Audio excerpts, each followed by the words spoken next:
அத்தை, எனக்கு அண்ணன் வேலை செய்யற ஸ்கூல்ல வேலை கிடைச்சிருச்சு. உடனே ஜாயின் பண்ண சொன்னாங்க. நான் தான் தம்பி கல்யாணம் இருக்குதுன்னு ஒரு வாரம் கழிச்சு ஜாயின் பண்றேன்னு சொல்லிட்டு வந்திருக்கேன் என்றாள் யாழி. வேலை கிடைச்சது நல்ல விஷயம்தான் யாழி. ஆனா கொஞ்சம் பயமா இருக்குது. செழியன் ரோஜா 2 பேருக்கும் இந்த விஷயம் தெரிஞ்சதுன்னா அவ்வளவுதான். உன்னைத்தான் செழியன் திட்டுவான். அதான் சொல்றேன். வேண்டாம் யாழி, விடு. நல்லது பண்றேன்னு நினைச்சு செழியன் கிட்ட திட்டு வாங்காத என்றார் மலர். அத்தை, திட்டு என்ன? அவர் அடிச்சாலும் நான் சந்தோஷமா வாங்கிக்கிறேன். எனக்கு அண்ணி அவங்க புருஷனோட வாழ்ந்தா சந்தோஷந்தான். நீங்க தான் எல்லா விஷயத்துல இருந்தும் ஒதுங்கி இருக்கீங்க. அதுக்கு நீங்க மொக்கையான ஒரு காரணம் சொன்னாலும் நான் அக்செப்ட் பண்ணிக்க மாட்டேன். இதுல அண்ணியும் காரணமே இல்லாம எல்லா நல்ல விஷயத்துல இருந்தும் தள்ளி நிக்கிறது சரியா படல. இந்த வயசுல அவங்க வீண் கோவத்தை பிடிச்சுக்கிட்டு கையில ஒரு பையனை வச்சுக்கிட்டு தனியா இருக்கிறத என்னால பார்க்க முடியல அத்தை. ப்ளீஸ் இந்த விஷயத்தை இதுக்கு மேல பேசாதீங்க என்று உறுதியாக கூறினாள் யாழி. இவ்வளவு தூரம் சொல்ற, நல்லது நடந்தா சந்தோஷம்தான் யாழி என்று மலரும் இறங்கி வந்தார். ம். அண்ணி எங்க அத்த? காலையில இருந்து நான் அவங்கள பார்க்கவே இல்லையே என்று யாழி கேட்க, கோயிலுக்கு போயிருக்கா யாழி. நீ ஊருக்கு கிளம்புறேன்னு சொன்ன.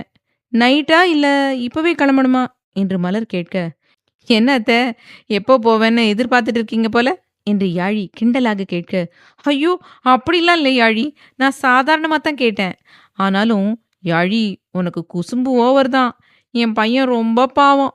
அவனை தனியா விட்டுட்டு போற பத்தியா? நீ இருக்கவும் அவன் கொஞ்சம் கலகலன்னு இருந்தான். நீ போயிட்டா மறுபடியும் சாமி மலை ஏறிடும் என்றார் மலர். ம். நான் உங்க பையனை தனியா விட்டுட்டு போனாலும் போவேன். உங்க பையன் என்ன தனியா விட மாட்டாரு போல. அவரும் வரேன்னு சொன்னாரு. இப்ப அவருக்கு தான் கால் பண்ணணும் அத்த என்றாள் யாழி. என்ன யாழி சொல்ற?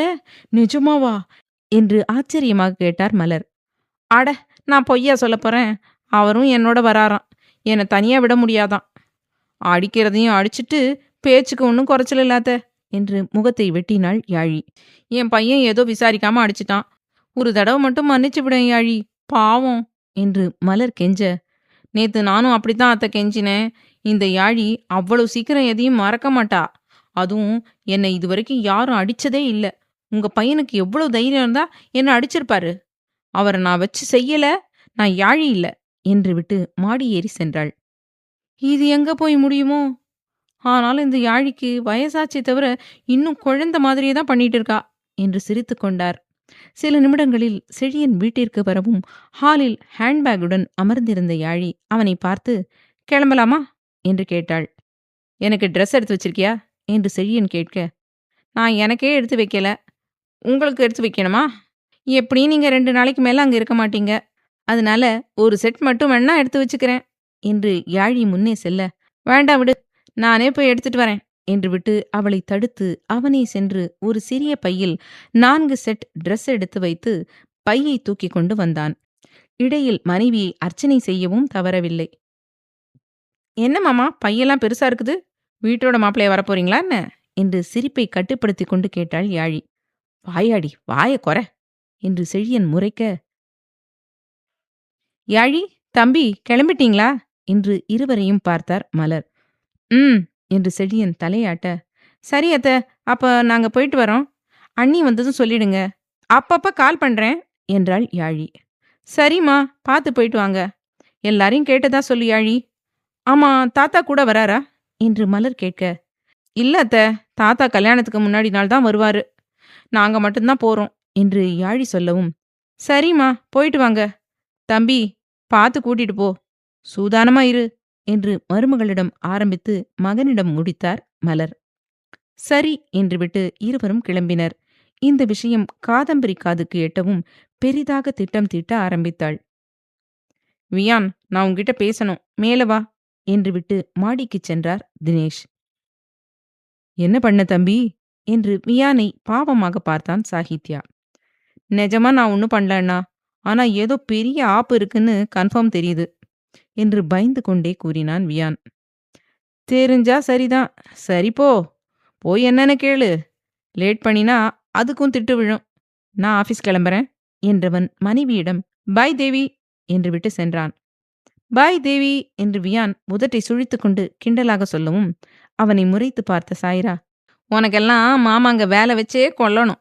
போ, போய் மாமாட்ட பேசிட்டு சோகமா வர என்னோட வாழ்த்துக்கள் மாமா என்று சிரித்தபடி கை நீட்டினாள். தேங்க்ஸ் பண்ணி, சாரி அண்ணி என்று அவள் கையை குலுக்கிவிட்டு எழுந்தவன், குரங்கு என்ன தைரியம் இருந்தா சோகமா வான்னு சொல்வா? உனக்கும் உன் தங்கச்சிக்கும் என்ன கலாய்க்கிறதே வேலையா போச்சு. அவ இல்லன்னதும் நண்டு சிண்டுக்கெல்லாம் ரெக்க முளைச்சிடுச்சு என்று சாய்ராவின் தலையில் கொட்டிவிட்டு சென்றான் வியான். ஆ என்று தலையை தேய்த்த சாய்ரா, போடா லூஸ் மாமா, உனக்கெல்லாம் எவன் இந்தியன் டீம்ல இடம் கொடுத்தான்? குரங்கு குரங்கு வலிக்குது என்று முனகியபடி கிச்சனுக்கு வந்தவள், அத்தை, உன் பையன் என்ன அடிச்சிட்டு போறான். நீங்க நின்னு சிரிச்சிட்டு இருக்க, மண்டை வலிக்குது, கையா இல்ல இரும்பான்னு தெரியல என்று பாவமாக கூறி வர்ஷாவை முறைத்தாள். நீ எதுக்கடி அவங்கிட்ட போய் மல்லுக்கு நிக்கிற? நான் அப்போவே உன்னை கிச்சனுக்கு வர சொன்னேன்ல என்று வர்ஷா சொல்லவும், நான் சாஹி மாமா கூட தான் உட்கார்ந்திருந்தேன். அதுக்குள்ள மூக்கு வேர்த்து வியான் மாமா வந்துடுச்சு. சரியான கரடி என்று முனகினாள் சாய்ரா. ஏண்டி, அவனே மாசத்துல ஒருக்காதான் வீட்டுக்கு வரான். அது உனக்கு பொறுக்கலையா? அங்க பேசி கிண்டல் பண்றதும் பண்ணிட்டு இங்க வந்து பாவமா முகத்தை வச்சுட்டு பேசினா நாங்க உனக்கு சப்போர்ட் பண்ணுவோமா? நாங்களும் நடந்ததெல்லாம் கவனிச்சுட்டு தான் இருந்தோம். நீ வா, வந்து இந்த உருளைக்கிழங்க வதக்கு. சும்மா இருந்தீன்னா இப்படித்தான் பண்ணிட்டு இருப்ப. இன்னைக்கு உன் புருஷனுக்கு சாப்பாடு கொண்டு போய் கொடுத்துட்டு வா என்றார் அகிலா. அகிலா, வேண்டாம், சாஹி இன்னும் இவளை வெளி உலகத்துக்கு அறிமுகப்படுத்தல என்று வர்ஷா சொல்லவும், ஐயோ அத்தை, நீங்க போன்னு சொன்னா கூட நான் போக மாட்டேன். வேலை இருக்கும்போது மாமாவை டிஸ்டர்ப் பண்ணா மாமா சரியான காண்டாயிடும். நீங்க எப்பவும் போல டிரைவர்கிட்டயே கொடுத்து விடுங்க, நாங்க உங்களுக்கு ஹெல்ப் பண்றோம் என்று சரண்டர் ஆகி சமைக்க ஆரம்பித்து விட்டாள் சாய்ரா. சாய்ராவின் மனமாற்றம் குடும்பத்தார் அனைவருக்கும் மிகப்பெரிய சந்தோஷத்தை கொடுத்தது என்றுதான் சொல்ல வேண்டும். பயத்துடனே மாடி ஏறி டெரஸிற்கு வந்த வியான், மாயவன், அகில், தினேஷ் மூவரும் நிற்பதை பார்த்து எச்சில் விழுங்கிக் கொண்டு, அப்பா என்று அழைத்தவாறு அவர்கள் அருகில் வந்தான். யாரடா கூப்பிட்ட என்று அகில் சிரித்தபடி கேட்க, உங்களைத்தான்ப்பா என்று சமாளிப்பதற்காக சிரித்தான் வியான். இந்த நடிப்பெல்லாம் உனக்கு செட் ஆகல. நடிப்புக்காரியும் உன் வாழ்க்கைக்கு செட் ஆக மாட்டா வியான். உன் அம்மாக்களுக்கு தெரிஞ்சா என்ன ஆகும் தெரியுமா? கொஞ்சமாவது அறிவுன்னு ஒன்று இருக்குதா? ஒருத்தரை பத்தி தெரியாம காதல்ல விழுந்த சரி, அதுக்கப்புறம் அவங்கள பத்தி விசாரிக்காம எப்படி இருக்க? என் பையன் இவ்ளோ முட்டாளா இருப்பான்னு நான் நினைச்சு கூட பார்க்கல என்று கோபமாக கூறினார் தினேஷ். அப்பா என்று வியான் எச்சில் விழுங்க, வாய மூடு வியான். உன் விருப்பத்துக்கு இங்க யாரும் தடையா இருக்க மாட்டோம். அதே சமயம் நீ நல்ல குடும்பத்து பொண்ண, அட்லீஸ்ட் நல்ல பழக்க வழக்கம் உள்ள பொண்ணையாவது காதலிச்சிருக்கணும். நீ போயும் போயும் ஒரு ப்ராஸ்டிடியூட்டை லவ் பண்ணிருக்க. அசிங்கமா இல்ல? மீடியாவில் உன்னையும் அந்த பொண்ணையும் இணைச்சு வச்சு நிறைய நியூஸ் ஸ்ப்ரெட் ஆகுது. ரீசெண்டா நடந்த பிரஸ் மீட்ல கூட உன்கிட்ட அதை பத்தி கேள்வி கேட்டாங்கல்ல? எதுக்கு நீ பதில் சொல்லாம கிளம்பின? நாங்க எதையும் கண்டுக்க மாட்டோம், எங்களுக்கு வயசாயிடுச்சு, உன் இஷ்டம்னு நினைச்சியா என்று கோபமாக கேட்டார் தினேஷ். அப்பா, சாரிப்பா, எனக்குமே மாயா விஷயம் நேத்து சக்தி சொன்னதும் தான் தெரிஞ்சுது. அதுக்கு முன்னாடி சத்தியமா அவளை பத்தி எதுவும் எனக்கு தெரியாதுப்பா. நிஜமா தெரிஞ்சிருந்தா நான் அவளை விட்டு விலகி போயிருப்பேன். ஒரு ஆட்ல அவளோட நடிக்க இருக்கும்போது தான் பழக்கமாச்சு. நானும் பேசி பழகி பிடிச்சிருக்கவும் தான் லவ் சொன்னேன். ஆனா நிஜமா அவ இவ்ளோ கேவலமான பொண்ணா இருப்பான்னு நான் நினைச்சே பார்க்கல என்றான் வருத்தமாக. இவனுக்கு செல்லம் கொடுத்து வளர்த்தது தப்பா போச்சு தினேஷ். இவன் போக்குல இவனை விட்டிருக்க கூடாது. கிரிக்கெட் வேண்டாம்னு ரெஸ்ட்ரிக்ஷன் போட்டிருந்தா இந்த மாதிரிலாம் பண்ணியிருப்பானா என்று மாயவனும் மகனை முறைத்தார். வியான் தலை குனிந்து நிற்க அகிலுக்கும் விஷயம் தெரியும் என்பதால், அண்ணா விடுங்க, அதான் நடந்து முடிஞ்சிருச்சுல்ல, இனிமே அந்த பொண்ணு விட்டு தள்ளி இருக்க சொல்லுங்க என்றார். இல்ல, அந்த பொண்ணு தள்ளி போக மாட்டா அகில். அந்த பொண்ணு வேற யாரும் இல்ல, மாலினி, ஆதிஷ் இருக்காங்கல்ல, அவங்களோட பொண்ணு தான். நாங்க ஜெய்ப்பூர் போகும்போது மோகனா ஒர்க் பண்ணின ஆபீஸ்ல அவளோட கொலீக் தான் என்று அன்று நடந்ததை சுருக்கமாக கூறி, அவனுக்கு நம்ம குடும்பம் நல்லா இருக்கக்கூடாதுன்னு ஒரு எண்ணம். ஏன் மேலேயும் சந்தோஷ் மேலேயும் சரியான காண்ட்ல இருக்கான். எனக்கே ஒரு முறை ஃபோன் பண்ணி பயம் காட்டுற மாதிரி பேசினான். இந்த பக்கம் என்ன டைவர்ட் பண்ணிட்டு அந்த பக்கம் வியான் கூட பொண்ணை பழகி விட்டுட்டு இருக்கான். சத்தியமா அந்த பொண்ணு நல்ல பொண்ணா இருந்திருந்தாலாவது நான் அவனை எதிர்த்தே கல்யாணம் பண்ணி வைப்பேன். ஆனா அந்த பொண்ணு என்று முகத்தை சுளித்தார் தினேஷ். வியானுக்கு குற்ற உணர்வாக இருக்க, சாரிப்பா, என்னால தானே இதெல்லாம். நான் மாயா கிட்ட நமக்கு சரி வராதுன்னு சொல்லிடுறேன் என்றான். இல்ல, நீ அப்படி சொல்லக்கூடாது என்று மாயவன் சொன்னதும் அதிர்ச்சியாக அவரை பார்த்தான் வியான். நான் சொல்றத முழுசா கேட்டுட்டு பேசு என்று மாயவன் தினேஷிடம் திட்டத்தை சொல்லவும் பேரதிர்ச்சியாக மூவரையும் பார்த்த வியான், அப்பா, மாயா விஷயத்துல நீங்க சொல்றதெல்லாம் நான் கேட்கிறேன். ஆனா ஆனா கயலை என்னால கல்யாணம் பண்ணிக்க முடியாது என்று உறுதியாக கூறினான். இது எங்களோட ஆசை இல்ல, உன் அம்மாக்களோட ஆசை. அதுவும் உன் மோகனா அம்மா தான் கயல் இந்த வீட்டுக்கு வரணும்னு பாட்டு பாடிட்டு இருக்கா என்று தினேஷ் அழுத்தமாக சொல்லவும் அமைதியானான் வியான். யோசிச்சு பதில் சொல்லு வியான். சரவணன் கல்யாணம் முடிஞ்சதும் அந்த பிளானை தான் இம்ப்ளிமெண்ட் பண்ண போறோம். அது வரைக்கும் மாயாவோட காதலனாவே நீ இருக்கலாம். ஆனா உனக்கு பொண்டாட்டினா அது கயல் தான். ஒரு முறை உன் வாழ்க்கையில தப்பான பாதையை நீ சூஸ் பண்ணிட்ட. இனி நாங்க சொல்றது தான் நீ கேட்கணும். இத நீ ஆர்டரா எடுத்துக்கிட்டாலும் சரி, இல்ல கட்டாயப்படுத்துறதா எடுத்துக்கிட்டாலும் சரி என்று விட்டு அண்ணன் தம்பிகள் மூவரும் அங்கிருந்து சென்று விட்டனர். தலையை பிடித்துக்கொண்டு அங்கேயே அமர்ந்து விட்டான் வியான். கண்டிப்பா என்னால அவளை கல்யாணம் பண்ணிக்க முடியாது. அப்படியே கல்யாணம் நடந்தாலும் அந்த திமிர் பிடிச்சவளோட என்னால வாழவே முடியாது என்று மனதில் நினைத்து கொண்டவன் ஒரு முடிவோடு சக்தியை தேடிச் சென்றான். மிஸ் கயல்விழி பாண்டியன், உங்களை பிரின்சிபால் கூப்பிடுறாங்க என்று பியூன் வந்து சொல்லிவிட்டு செல்ல தலையசைத்த கயல்விழி, என்னவாக இருக்கும் என்று யோசித்தபடி மாணவர்களிடம், ஸ்டூடெண்ட்ஸ், நான் பிரின்சிபல் ரூம் வரைக்கும் போயிட்டு வரேன். நீங்க எல்லாரும் அமைதியா இருக்க மாட்டீங்கன்னு தெரியும். இருந்தாலும் கொஞ்சம் கம்மியா சத்தம் போடுங்க என்று சிரித்தபடியே சொல்லிவிட்டு பிரின்சிபால் அறைக்கு வந்து கதவை தட்டினாள். வாங்க கயல்விழி என்று அவர் அனுமதி கொடுத்ததும் உள்ளே வந்தவள், மேம் கூப்பிட்டீங்கன்னு சொன்னாங்க, அதான் என்று இழுத்தாள் கயல். யா, எஸ் கயல்விழி, உங்ககிட்ட முக்கியமான விஷயம் பேசத்தான் வர சொன்னேன். நீங்க உட்காருங்க என்றார். கயல் அமர்ந்ததும் அவரையே பார்க்க பெருமூச்சு விட்ட அன்னபூரணி, கயல், நீ சென்னையில் இருக்கிற அர்த்தநாரீஸ்வரர் தாவரவியல் காலேஜுக்கு ப்ரொஃபஸரா போகணும் என்று சொல்லும்போதே, சாரி மேம், என்னால ஜெய்ப்பூரை விட்டு எங்கேயும் போக முடியாது. இதுக்கு நீங்க வேலையை விட்டு தூக்கினா கூட பரவாயில்ல என்று உறுதியாக கூறினாள். நான் சொல்றத முழுசா கேளு கயல். நம்ம காலேஜ்ல நிறைய ஸ்டாஃப்ஸ் தாவரவியல் படிச்சுட்டு வந்திருக்காங்க. ஆனா அவங்களுக்கு உனக்கு இருக்கிற திறமையும் வயசும் யோசிச்சு பண்ற மனப்பக்குவமும் இல்லம்மா. அவங்கள நான் குறை சொல்லல. ஆனா அவங்களால இப்போ இருக்கிற சூழ்நிலையில சென்னைக்கு போக முடியாது. பிகாஸ் அவங்க எல்லாரும் மேரேஜ் ஆனவங்க. நீ தான் பேச்சுலர். முக்கியமான விஷயம், அங்க இருக்கிற ஸ்டூடெண்ட்ஸ்க்கு செடியும் மரமும் ஒரு உயிருள்ள மனுஷனுக்கு சமம்னு புரிய வைக்க உன்னால மட்டும்தான் முடியும். எல்லார விடவும் உன்னோட டீச்சிங் ஸ்டைல் வித்தியாசமா இருக்கும். படிக்கிற ஸ்டூடெண்ட்ஸ்க்கு ஒரு ஆர்வம் இருக்கும். உன்னோட ஆசையே எல்லாருக்கும் மரங்களோட மகத்துவத்தை விளக்கணும்னு தானே? அதுக்கு சென்னை ஒரு பெட்டர் பிளேஸ்.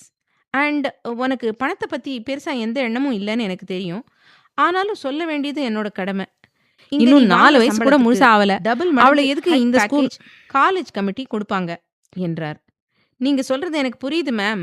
ஆனா எங்க வீட்ல கண்டிப்பா இதுக்கு அக்செப்ட் பண்ண மாட்டாங்க என்றாள் கயல். ஒன்ஸ் வீட்ல பேசி பாருங்க கயல். என்ன சொல்றாங்கன்னு பார்த்துட்டு அதுக்கப்புறம் கூட அடுத்து என்ன பண்றதுன்னு யோசிச்சுக்கலாம் என்றார் அன்னபூரணி. ஓகே மேம், நான் இன்னைக்கு ஈவினிங் வீட்ல பேசிட்டு உங்களுக்கு கால் பண்றேன் என்று கயல் சொல்லவும், ஓகேம்மா என்று புன்னகைத்தார் அன்னபூரணி. அதன் பின்பு கயல் அங்கிருந்து சென்றுவிட வேகமாக தினேஷுக்கு கால் செய்த அன்னபூரணி, தினேஷ், நீங்க சொன்ன மாதிரி சொல்லிட்டேன். பட் அவங்க வீட்ல அக்செப்ட் பண்ண மாட்டாங்கன்னு சொல்றாங்க. எங்களாலையும் கயல் மாதிரி ஒரு ஸ்டாஃபை இழக்க முடியாது. She is very intelligent and something different என்றார். மேம், கயல் இங்கேயும் உங்களோட காலேஜில் தானே ஒர்க் பண்ண போறா. நீங்க அதிகம் யோசிக்காதீங்க. சென்னை வந்தா கயலோட ஃப்யூச்சர் இன்னும் பிரைட்டாவே இருக்கும். அப்புறம் நான் என் ஃப்ரெண்டு கிட்ட பேசிட்டேன். கண்டிப்பா அவன் கயலை சென்னை அனுப்புவான். நீங்க அடுத்தடுத்த ப்ராசஸ் சீக்கிரம் பண்ணுங்க. இந்த வீக் கயல் சென்னையில் இருக்கணும் என்று விட்டு காலை கட் செய்து விட்டார் தினேஷ். என்று பெருமூச்சு விட்ட அன்னபூரணி அதற்கான வேலையை ஆரம்பித்தார். அத்தியாயம் 172. காலேஜிலிருந்து வெளியில் வந்த கயல் ஸ்கூட்டியை ஸ்டார்ட் செய்து வீட்டை நோக்கி செலுத்தினாலும் மனம் பிரின்சிபால் சொன்னதிலேயே இருந்தது. என்னால சென்னை போய் தனியா இருக்க முடியுமா? நான் இது வரைக்கும் அப்பா அம்மாவை விட்டு எங்கேயும் தனியா போனதில்லையே. ஆனாலும் இந்த வாய்ப்பை மிஸ் பண்ணக்கூடாதுன்னு தோணுது. சென்னையில் இருக்க தாவரவியல் ஆராய்ச்சி யூனிவர்சிட்டியில கண்டிப்பா ஒர்க் பண்ணணும். அதுக்கு அதிகம் எக்ஸ்பீரியன்ஸ் தேவை. ஆனா அம்மா அப்பா இல்லாம எப்படி தனியா அங்க போய் தங்குறது என்று யோசித்தவளுக்கு மண்டையே வலித்தது. சில நிமிடங்களில் வீட்டிற்கு வந்தவள் ஹேண்ட்பேக்கை சோஃபாவில் தூக்கி போட்டுவிட்டு பாண்டியாவின் மடியில் வந்து அமர்ந்து கொண்டாள். எருமை, உனக்கு எருமை வயசாகுது, இன்னமும் உன் அப்பங்கிட்ட சின்ன பிள்ளையாட்டம் கொஞ்சற பழக்கத்தை விடுறியா? வந்த உடனே பைய தூக்கி போடுற, சம்பாதிக்கிறங்கிற திமிரா என்று மகளை காய்ச்சி எடுத்தார் நிவி.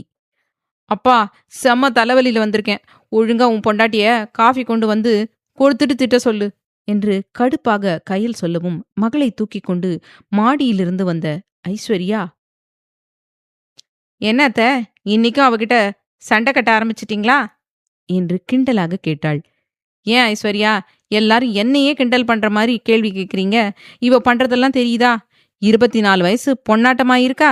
காலையில தூங்கி எழுந்திரிச்சு வந்தா அண்ணன் மடியில உட்காந்துட்டு காஃபி குடிக்கிறது, ஈவினிங் அப்பா மடியில. தன்யா குட்டி கூட சமத்தா இருக்கா, இவளுக்கு தன்யா குட்டி பெட்டர் என்றார் நிவி. பாட்டி என்று பிரதன்யா அவரை பார்த்து சிரிக்க, எனக்கு தினமும் போட்டியே இவதான்ப்பா, முதல்ல இந்த வாண்ட ஸ்கூல்ல சேர்க்கணும் என்றாள் கயல். அவள் மண்டையில் செல்லமாக கொட்டிய ஐஸ்வர்யா, எதுக்குடி என் புள்ள மேல உனக்கு இவ்வளவு காண்டு? இன்னும் 4 வயசு கூட முழுசா ஆகல, அவளை எதுக்கு அந்த ஸ்கூல்ன்ற ஜெயில தள்ள பாக்குற என்று திட்டினாள். அண்ணி, இருந்தாலும் இதெல்லாம் ரொம்ப ஓவர் சொல்லிட்டேன். இந்த அம்மா என்ன 3 வயசுல ஸ்கூல் சேர்த்துச்சு, நீங்க எந்த காலத்துல இருக்கீங்க என்று மண்டையை தேய்த்து கொண்டவள் பாண்டியாவிடம், அப்பா, அண்ணி என்னைய கொட்டிட்டாங்க, என்னான்னு கேட்க மாட்டீங்களா என்று பாவமாக கேட்டாள். கயல், நீ ஒரு ப்ரொஃபசர், அதுக்கு தகுந்த மாதிரி நடந்துக்கோ என்று நிவி மிரட்டிவிட்டு பேத்தியை வாங்கிக் கொண்டு கிச்சனுக்கு சென்றுவிட, ஐஸ்வர்யா சோஃபாவில் அமர, இந்த அம்மாவுக்கு என்னை ஏதாவது சொல்லலைன்னா தூக்கமே வராது போல. எப்படிப்பா அம்மாவை லவ் பண்ணி கல்யாணம் பண்ணிட்டு இப்ப வரைக்கும் சந்தோஷமா வாழற? இந்த அம்மா சரியான இம்சை என்று முகத்தை சுளித்தாள். ஐஸ்வர்யா, பாண்டியா இருவரும் அவள் பேசுவதை மட்டுமே கேட்டுக்கொண்டு அமைதியாக இருந்தனர். இது வழக்கமாக நடக்கும் ஒன்றுதான். அவளிடம் எதிர்வாதம் செய்தாலும் அதை காதில் கூட வாங்க மாட்டாள் என்பதால்தான் அமைதி காத்தனர். மகளை திட்டினாலும் அவள் முகத்தில் இருந்த சோர்வை கவனித்து இஞ்சி தட்டி டீ போட்டு எடுத்து வந்து கொடுத்தார் நிவி. கூடவே மற்றவர்களுக்கும் எடுத்து வந்ததை கொடுத்துவிட்டு பேத்திக்கு பாலில் பிஸ்கெட் தொட்டு அவரை ஊட்டி கொண்டிருக்க, பாருப்பா, அம்மா எனக்கு ஒரு நாளாவது அப்படி ஊட்டி இருக்குமா? இந்த தன்யா குட்டி வந்ததுல இருந்து இந்த வீட்டுல என் ராஜ்யம் குறைஞ்சு போயிடுச்சு என்றாள் சோகமாக. கயல், அம்மா ஆரம்பிச்சா நீ தாங்க மாட்ட என்று பாண்டியா அவள் காதில் முணுமுணுக்க, ஏண்டி, குழந்தை எருமையும் ஒன்னா? நீ சின்ன பிள்ளையா இருந்தபோது உனக்கு ஊட்டித்தான் விட்டேன், அதுவும் உன்னை 8 மாசம் கீழேயே விடாம பாத்துக்கிட்டேன். நீ பிறந்ததுக்கு அப்புறம் என் உடம்புல சுத்தமா தெம்பு இல்ல, அதிகமா நடக்கவே முடியாது. உன் அப்பாவை கேளு என்றார் நிவி சோகமாக. நிவி, எதுக்கு இப்ப ஃபீல் பண்ற? கயல் முகம் மாறிடுச்சு என்று பாண்டியா அதட்ட, அதை கவனித்த நிவி, நான் ஃபீல் பண்ணலங்க, ஜஸ்ட் சொல்றேன். எனக்கு எல்லாரும் ஒண்ணுதான், உங்களுக்கு தான் உங்க பொண்ணு வசதி என்று முகத்தை சுழித்து கொண்டார். இந்த அம்மாவுக்கு பொறாமப்பா என்று டீயை குடித்தபடி கயல் கூறவும், ஐயோ கயல், நாங்கெல்லாம் பாவண்டி, இன்னைக்கு கோட்டா போதும். சாமி, உன்னை எப்படித்தான் அத்தை 18 வருஷம் வச்சு அடக்குனாங்களோ. நான் இந்த வீட்டுக்கு வந்து 6 வருஷத்துல சத்தியமா ஈவினிங் வந்துடவே கூடாதுங்கிற அளவுக்கு வேண்டிப்பேண்டி. ஏன்னா நீ பண்ற அலப்பற அப்படி இருக்கும். நான் வேண்டுதல் வச்சதுல கடவுளே கடுப்பாகி இருப்பாரு என்றாள் ஐஸ்வர்யா. என்று கயல் முறுக்கிக் கொள்ள, அத்தை அத சொல்றியா என்று தன்யா அழகாக கேட்க, சொல்றேன். அதுக்கு முன்னாடி நீ என் பேரை அழகா சொல்லு பார்க்கலாம் என்று கண்ணை சிமிட்டி கயல் கேட்க, மகளையும் பேத்தியையும் பாண்டியா, நிவி இருவரும் ரசிக்க, கயல் விழா என்று தன்யா சொல்லவும் நிவி, ஐஸ்வர்யா இருவரும் விழுந்து விழுந்து சிரிக்க பாண்டியா உஷாராகி வாய்க்குள் சிரித்து கொண்டார். இப்ப எதுக்கு 2 பேரும் கெக்க பக்கன்னு பல்ல காட்டுறீங்க? கடுப்ப கிளப்பாம அமைதியா இருந்துக்கோங்க, இல்லனா டீய மூஞ்சில ஊத்திடுவேன் என்று கயல் மிரட்டவும் இருவரும் வாயை மூடிக்கொண்டனர். தன்யாவை முறைத்து பார்த்த கயல், நீ எப்போ என் பேரை ஒழுங்கா சொல்றியோ அப்பதான் நான் உனக்கு கதை சொல்வேன், போடி என்று திரும்பிக் கொண்டாள். நீ போடி கயல் விழா என்று தன்யாவும் முறைக்க, நிவி, ஐஸ்வர்யா இருவரும் சிரிப்பை அடக்க பெரும்பாடுபடவும் ஜீவபிரகாஷ் உள்ளே நுழைந்தான். அண்ணா, வா வா, என்ன இன்னைக்கு நேரமா வந்துட்ட என்று ஜீவாவை கவனித்து கேட்டாள் கயல். இன்னைக்கான டார்கெட் முடிஞ்சுது, அதான் வந்துட்டேன் என்று மனைவியிடமிருந்து டீ கப்பை பிடுங்கிக் கொண்டு அவள் அருகில் அமர்ந்து குடிக்க ஆரம்பித்தான் பிரகாஷ். அவர்களை சின்ன சிரிப்போடு மூவரும் பார்க்க, பிரகாஷ் என்று சிணுங்கினாள் ஐஸ்வர்யா. என்ன பேபி என்று ஜீவபிரகாஷ் அவளை பார்த்து சிரித்துக்கொண்டே டீயை குடிக்க, டேய், நாங்களும் இங்கேதான் இருக்கோம் என்றார் பாண்டியா. தெரியும்பா என்று பிரகாஷ் சிரிக்க, அப்பா, அண்ணா, அம்மா, அண்ணி, நான் உங்ககிட்ட முக்கியமான விஷயம் பேசணும் என்று கயல் சொல்லவும் அனைவருக்குமே விஷயம் தெரியும் என்பதால் குழம்பாமல் அவளை பார்த்து, என்ன விஷயம் கயல் என்று ஜீவா கேட்க, காலேஜில் பிரின்சிபால் கூறிய அனைத்தும் கூறியவள், நான் என்ன பண்ணட்டும் என்று கேட்டாள். உனக்கு என்ன தோணுது கயல்? எனக்கு போனா நல்லா இருக்கும்னு தான்ப்பா தோணுது. ஆனா உங்களை விட்டுட்டு எப்படி போறது? நான் தனியா இருந்து பழகியிருந்தா கண்டிப்பா ஜாலியா போறேன்னு சொல்லியிருப்பேன். உங்களை விட்டு நான் எங்கேயும் போனதில்ல. அதான் யோசிக்கிறேன் என்றாள் கயல். கயல், நல்ல வாய்ப்பை நழுவ விட்டுறாத. நீ போறேன்னு சொல்லு. நான் தினேஷ் கிட்ட பேசுறேன். மோகன அத்தை உன்னை நல்லா பார்த்துப்பாங்க. நீயும் அங்கேயே இருக்கலாம். உனக்கு எங்க ஞாபகம் வராத அளவுக்கு அவங்க பார்த்துப்பாங்க என்றார் நிவி. அதெப்படிமா அவங்க வீட்டில் போய் தங்கிறது? அதெல்லாம் சரியா வராது என்று கயல் சொல்லவும் அனைவரும் பாண்டியாவைத்தான் பார்த்தனர். காரணம், தினேஷ் சொல்லும்போது கூட முதலில் இதையேத்தான் சொல்லி மறுத்தார் பாண்டியா. அப்படியே அப்பன மாதிரி என்று முனகிய நிவி, ஏய், அதுக்குன்னு உன்னை ஹாஸ்டல்ல நம்பி விட முடியாது. அதுவும் இல்லாம நீ ஹாஸ்டல்ல தங்கி இருக்கன்னு மோகனாவுக்கு தெரிஞ்சது என்கிட்ட பேசவே மாட்டா என்றார். இருமா, நான் இன்னும் போறேன்னு சொல்லவே இல்லை, அதுக்குள்ள அடுத்த ப்ராசஸ் போயிட்ட என்று கயல் முறைக்க, கயல், அம்மாட்ட சண்டை போடுறதை விடு. நீ சென்னை கிளம்பு. இது உனக்கு ஒரு நல்ல வாய்ப்பு என்றான் ஜீவா. ஆனா அண்ணா, உங்களெல்லாம் விட்டுட்டு எப்படி? கயல், இங்க பாரு, பொண்ணுங்களா பிறந்தா ஒரு வயசுக்கு அப்புறம் பிறந்த வீட்ல இருந்து புகுந்த வீட்டுக்கு போய்த்தான் ஆகணும். நீ இப்போ இருந்தே எங்களை விட்டு தள்ளி இருக்க கத்துக்கோ. இல்லைன்னா உனக்கு ரொம்ப கஷ்டமா இருக்கும். நாங்களும் உனக்கு ரொம்ப செல்லம் கொடுத்து வளர்த்துட்டோம். அதையும் தாண்டி உனக்கு வெளியுலகம் தெரியணும் என்றான் ஜீவா. புரியுதண்ணா. சரி, நான் சென்னைக்கு போறேன். நீங்க தினேஷ் மாமாட்ட சொல்லிடுங்க. இப்ப நான் போய் மேம் கிட்ட சொல்லிடுறேன் என்றாள் கயல். சரி என்று நால்வரும் புன்னகைக்கு தன்யாவுக்கு முத்தம் கொடுத்துவிட்டு அங்கிருந்து கயல் செல்லவும் உடனே தினேஷிற்கு கால் செய்தார் பாண்டியா. இங்கு காலை அட்டெண்ட் செய்த தினேஷ், என்ன மச்சி, நல்ல விஷயந்தானே என்று சிரித்துக்கொண்டே கேட்க, நல்ல விஷயந்தான் தினேஷ். கயல் ஓகே சொல்லிட்டா. டேய், அவளுக்கு வயசானாலும் இன்னும் குழந்தை தாண்டா, அவளை பத்திரமா பார்த்துக்கோ என்றார் பாண்டியா. நீ கவலைப்படாத, கயல் இந்த வீட்டு மருமக. அவளை இந்த வீட்டு பொண்ணு மாதிரி பார்த்துப்போம். ஆமா, நீ கல்யாண விஷயத்த பத்தி எதுவும் சொல்லல தானே? இல்ல மச்சி, அதை பத்தி நான் மூச்சே விடல. என் பொண்ணு நான் என்ன சொன்னாலும் கேப்பா. அந்த நம்பிக்கையில அமைதியா இருக்கேன். கடைசி நிமிஷத்துல சொன்னா கூட என் வார்த்தைக்கு கட்டுப்பட்டு மணமேடையில உட்காருவா என்றார் பாண்டியா. சரி, நல்ல விஷயம் பாண்டியா. கயலுக்கும் இப்போதைக்கு விஷயம் தெரியாம இருக்கிறது தான் நல்லது. சரி, நான் நாளைக்கு மதியமா வியானை அனுப்பி வைக்கிறேன். அவனுக்கு இந்த 3 மாசம் எந்த சீரியஸும் கிடையாது. இது ஒரு நல்ல வாய்ப்பு. சரவண கல்யாணம் நடந்து முடிஞ்சதும், ஆந்திரா போயிட்டு வந்ததும் வியான் கயல் கல்யாணத்தை முடிச்சிடலாம். அந்த ஆதிஷ்க்கு என்ன தைரியம் இருந்தா என் பையனை ஏமாத்த பாப்பான். ரொம்ப லவ் பண்ணிட்டான் போலடா. அவனை என்னால இந்த நிலைமையில பார்க்கவே முடியல. கஷ்டமா இருக்குது என்றார் வருத்தமாக. எல்லாம் சரியாயிடும் மச்சி. அந்த பொண்ணு மேல இருக்கிற கோவத்திலேயே அவளை வியான் வெறுத்துடுவான். நீ கவலைப்படாத என்றார் பாண்டியா. ரொம்ப தேங்க்ஸ் மச்சி. உண்மை தெரிஞ்சும் உன் பொண்ண என்ன நம்பி என் பையனுக்கு கொடுக்கறேன்னு சொன்னதுக்கு என்றார் தினேஷ். டேய், உன்னை நம்பாம வேற யாரை நம்ப போறேன்? நான் இன்னைக்கு இந்த நிலைமையில இருக்கேன்னா நீதாண்டா முக்கியமான காரணம். அதுவும் என்னை சுத்தி நடக்கிறதெல்லாம் அங்கிருந்தே அசால்ட்டா ஹேண்டில் பண்ற பாத்தியா? என் நண்பன்டா என்று சிரித்தார். கண்டுபிடிச்சிட்டியா? எனக்கு ஜீவா கல்யாணம் முடிஞ்ச அப்பவே டவுட்டா இருந்தது. யாரோ எங்களை ஃபாலோ பண்ற மாதிரி. நான் நிவி கிட்ட கூட சொன்னேன். அப்புறம்தான் எனக்கு நானே ஒரு டிடெக்டிவ் அரேஞ்ச் பண்ணி எங்க குடும்பத்தை சுத்தி நடக்கிறத தெரிஞ்சுக்கிட்டேன். இன்ன வரைக்கும் கயல், ஜீவா, ஐஸ்வர்யா, நிவி யாரு வெளியே போனாலும் அவங்க பின்னாடி அவங்களுக்கே தெரியாம உன் பாடி கார்ட்ஸ் ஃபாலோ பண்றது எனக்கு லேட்டா தான் தெரிஞ்சுது என்றார்.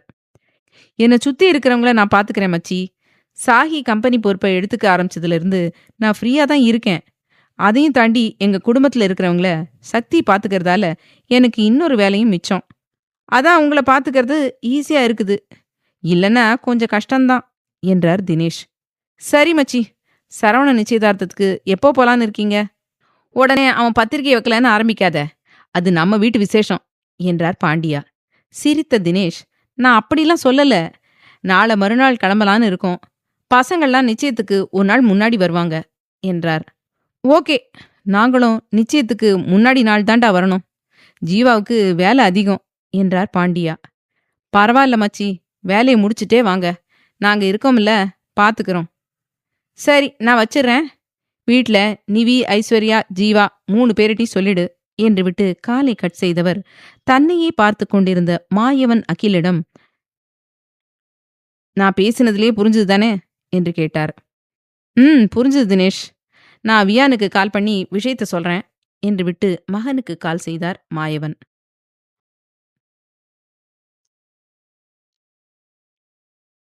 அதான், சாரி சாரி, ஒர்க் கொஞ்சம் அதிகம். அதான் காலையில கால் பண்ண முடியல. நீ என்ன பண்ற?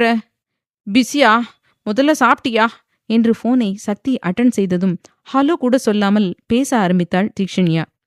தீ, மூச்சு விடுடி. நான் சாப்பிட்டேன். லஞ்சும் முடிஞ்சுது. நீ லஞ்ச் சாப்பிட்டியா? இல்லை, இனிமேதானா? முடிஞ்சுது அத்தான். சாரி அத்தான், நிஜமா ஒர்க் அதிகம். அதான் கால் பண்ணவே முடியல. நான் ஃபோன் பண்ணுவேன்னு எதிர்பார்த்திருந்திருப்பேல்ல? இல்லைன்னு சொல்ல மாட்டேன், எதிர்பார்த்தேன் தான். ஆனா மேடம் என்னை விட பிஸியா இருக்கீங்களே. இப்பவே இப்படின்னா இன்னும் பிஸ்னஸ் உமனா மாறினா என்னை கண்டுக்க கூட மாட்டீங்க போலியே. நான் தான் உனக்கு வெயிட் பண்ணணும் போல என்று கிண்டலாக கேட்டான் சக்தி. தேவ், ஏண்டா? உண்மை தாண்டி சொன்னேன். அப்படிலாம் இல்ல. எவ்வளவு வேலை இருந்தாலும் நீ தான் எனக்கு ஃபர்ஸ்ட். எனக்கா ஒவ்வொன்றும் பார்த்து பண்றல்ல, உன்னை மறப்பேனா? நம்மளுக்கு அப்புறம் குடும்பத்தை தாண்டி தான் என் வேலை. புரியுதா மக்கு? ஆமா ஆமா, நான் மக்கு, மேடம் அறிவாளி என்று கிண்டல் அடித்தான் சக்தி. ஏன் அத்தான், நான் அறிவாளி இல்லையா என்று தீக்ஷண்யா பாவமாக கேட்க, என்னை விட நீ அறிவாளிதான் தீ. ஆனா ஏன் விஷயத்துல நீ முட்டாள் என்று உதட்டுக்குள் சிரித்தான் சக்தி. டேய், நீ எப்பவும் புரியிற மாதிரியே பேச மாட்டியே. ஏன்டா படுத்துற? தெளிவா சொல்லு என்று சிணுங்கினாள் தீக்ஷண்யா. நீ இப்படிலாம் பண்ணாத, அப்புறம் நான் உன்னை தேடி ஆஃபீஸ்க்கே வந்துடுவேன். ஆல்ரெடி நான் அவுட் ஆஃப் கண்ட்ரோல்ல தான் இருக்கேன் என்றவன், சரி, நைட்டு வரும்போது மல்லிகைப்பூ வாங்கிட்டு வரவா என்று கேட்க, அத்தான் என்று கன்னம் இரண்டும் நாணத்தால் சிவந்தபடி மெல்லிய குரலில் கூறினாள். தீ, உடம்பு வலி இருக்கா? வலி இருந்தா வேண்டாம்டி. டேய், அதெல்லாம் வலிக்கல, நீ வாங்கிட்டு வா என்று அதட்டலாக கூறினாள் தீக்ஷண்யா.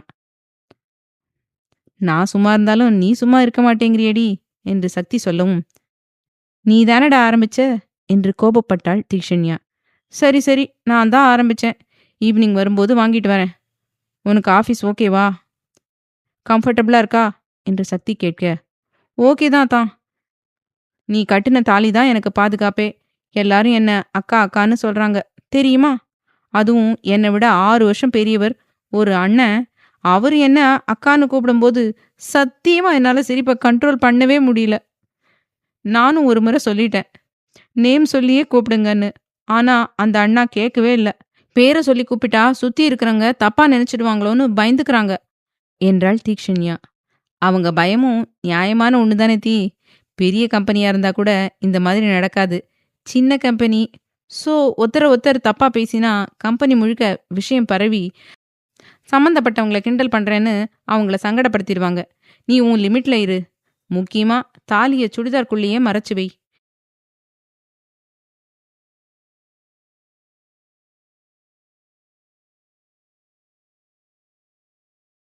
அதுவும் இன்னைக்கு செயினை உள்ள போட்டு சுடிதார பின் குத்தி வச்சிருக்கேன் என்றாள் தீக்ஷண்யா. அதுவும் நல்லதுக்கு தான். ஏன்னா என் போட்டோ அதுல இருக்குது. யாராவது பார்த்துட்டா ஈஸியா என்ன அடையாளம் கண்டுபிடிச்சிடுவாங்க. அதான், கவலைப்படாத, சீக்கிரம் உன்னை வெளி உலகத்துக்கு அறிமுகப்படுத்திடுறேன் என்றான். ஒன்றும் அவசரம் இல்லை தேவ், எல்லாம் நடக்கும்போது நடக்கட்டும். அப்புறம் சொல்ல மறந்துட்டேன், என் ஃப்ரெண்டுக்கு நீ என்னை ரெக்கமெண்ட் பண்ணின கம்பெனியில் வேலை கிடைச்சிருச்சு. தேங்க்ஸ் தேவ். இந்த வேலை அவளுக்கு ரொம்ப முக்கியம். நீ சொல்லலைன்னா படித்த படிப்புக்கு சம்பந்தமே இல்லாத வேலைக்கு தான் அவள் போயிருப்பா என்றாள் தீக்ஷண்யா. சரி, அந்த தேங்க்ஸை மட்டும் விட்டுரு. அது வேண்டாம் என்று சக்தி சொல்லவும், சரி, நான் போய் வேலையை பார்க்கறேன். டைம் ஆச்சு. உம்மா என்று விட்டு காலை பட்டென கட் செய்து விட்டாள். ஏய் தீ என்று சக்தி கத்தும் முன்னே கால் கட்டாகியிருக்க, நைட்டு வந்து உன்னை வச்சுக்கிறேன்டி என்று உதட்டுக்குள் சிரித்துக்கொண்டே வேலையை தொடர்ந்தவன் சடாரென கதவு திறக்கவும் சடுதியில் கோபமாக நிமிர்ந்து பார்க்க அவனை விட கோபமாக நின்றிருந்தான் வியான்.